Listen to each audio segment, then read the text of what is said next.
Tayo po ay mamimitas ng bunga ng ampalaya. Maghahanap po tayo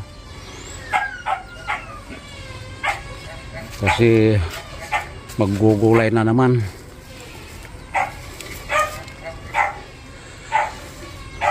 Meron dito ang liit pa. Ayan, kasi nakuha to no isang araw kasi dito baka may nalampasan.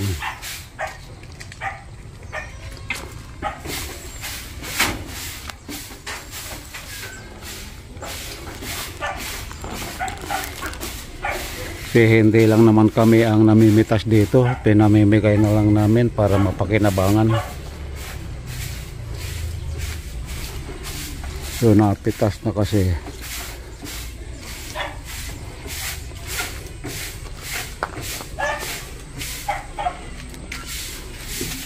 So wala akong makitang malaking bunga.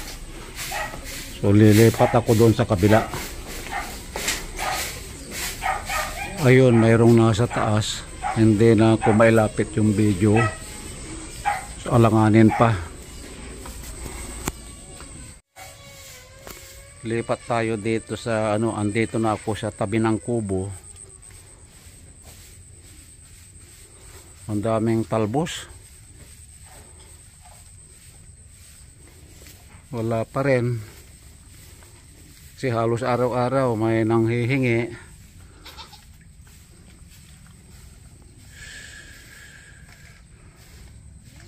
Wala pa rin. So lipat ako doon sa tabing karsada. Dito na tayo sa tabi ng daan. Ito may bunga rito pero maliit pa yan. Ito yung ampalaya na galing Canada. Ito yung dala kong buto. So another 2 weeks mag-aani na tayo ng imported. Ito may bunga uli rito, ibang klaseng ampalaya ito. Meron pa rin dito ampalaya. Ayan. Ito pa may bunga na naman dito. Okay. So lipat tayo pa rito sa kabila.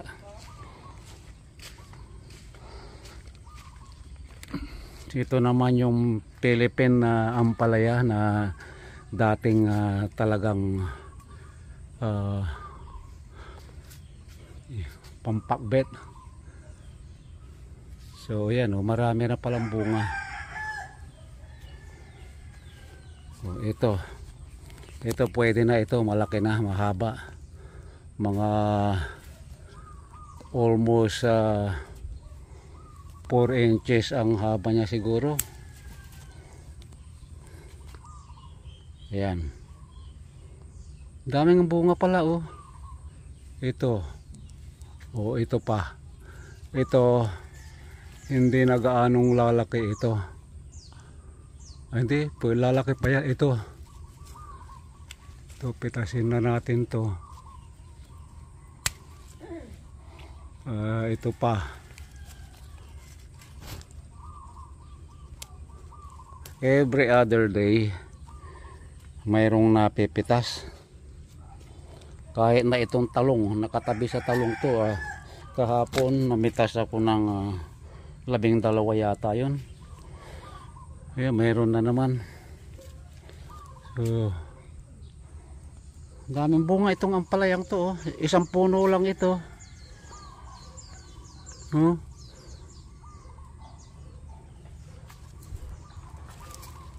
Hanapin pa natin yung iba.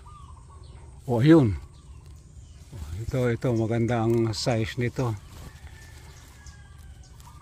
Ayan.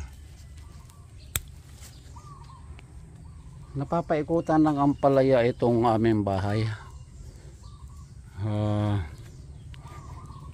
Ampalaya, nasaan ka? Nagtatago ka. Ayun, ang laki oh. Nakukuberan siya oh, nasa loob siya oh.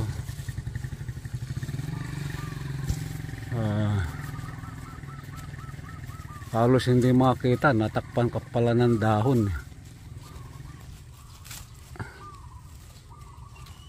Ayan oh. Ayan. Ganda. Mayroon pa doon sa kabila.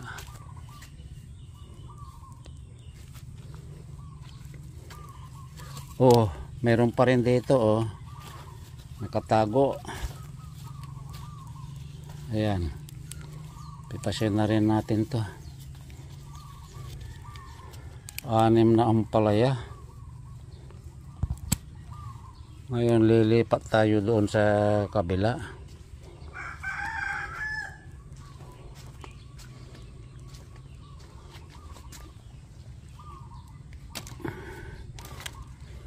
Ito nga palang okra, ito ang unang pinitas ko pagkagising sa umaga habang nagkakape. So balikan pa rin natin yung okra, baka mayroon pa. Iikot tayo. So yan yung ating ampalaya. Nasa tabing bahay lang na may bakod. Balik na tayo doon sa kabila.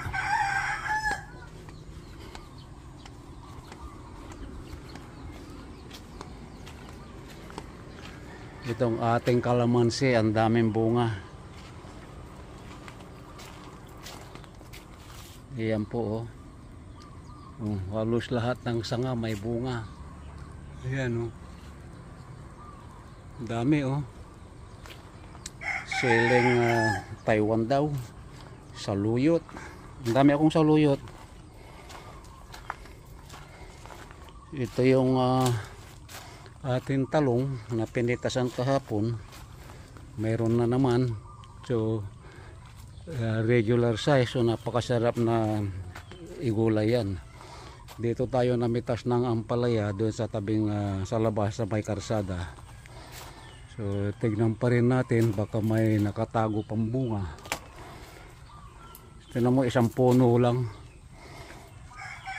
alanganin pa. Bonito. Kamatis na lang ang kulang. O, hindi pa namumunga yung ating kamatis. Itong okra, ginagapangan ng snail oh. Tatanggalin ko yan mamaya. Ito, kunin na natin ito kasi pagka pinagulang mo matigas. Ito binhe.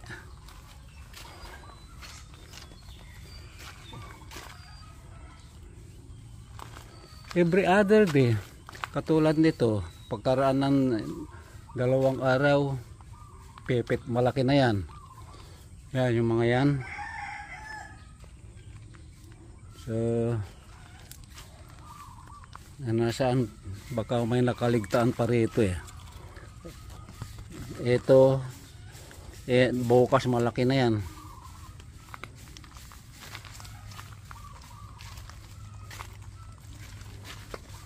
Tulad nito, yan, bukas malaki na yan. Yung 2 na yan, pipitasin ulit yan bukas. So talong na lang tayo. Pasensya na kayo mga kapatid, paulit-ulit na itong pinapakita kong pamimitas. At least hindi na kami bumibili ng gulay. Bumibili din pagka yung wala sa amin, katulad ng kalabasa, yung maliliit pa yung ating kalabasa.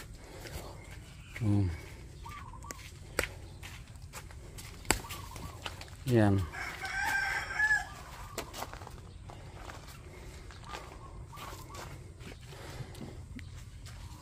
Ito.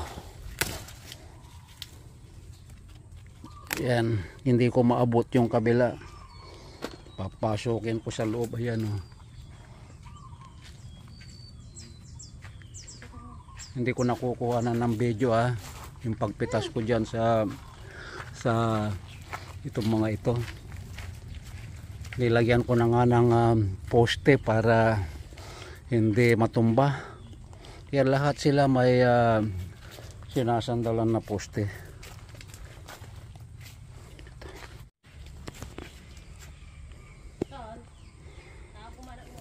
Katulad nito, nilagay ko kahapon kasi nga yung ampalaya wala nang gagapangan sa mga sanga ng kawayan. So marami pa rin dito. Isang puno lang, ang daming Tulad kahapon, ito hanggang dito lang. Sa isang gabi o isang araw, hanggang dito, humaba ng alos 3 pulgadas. Ito pa, bunga ng ampalaya. Okay, hindi ko nakukuha na ng video ang pamimitas doon sa loob nitong bakod kasi nga medyo masikip na. So bali nakaapat pa ako dito. Ayan ang gaganda ng size niya. So ito yung napitas kong una. Lagay na natin. So iyan ang napitas natin ngayong umaga. Lagi na lang ganito ang napipitas kasi ito ang malakas na lumaki. Talong, ampalaya na bunga at saka okra. Itong talong bali pang-12 ani na ito mula nung itinanim ko. Yan nakalibre na naman. Itong ampalaya lang kung bibilhin mo, I don't know, kasi mahal na rin ang talong. 60 pesos per kilo yata. Pagkakano presyo ng talong ngayon? 70 siguro, mga 70. 70? Kasi kahapon may nag-post 60. Tsaka ito ampalaya, okra. Kung bibilhin ko ito sa halagang 100 peso na ito, puro mahigit pa.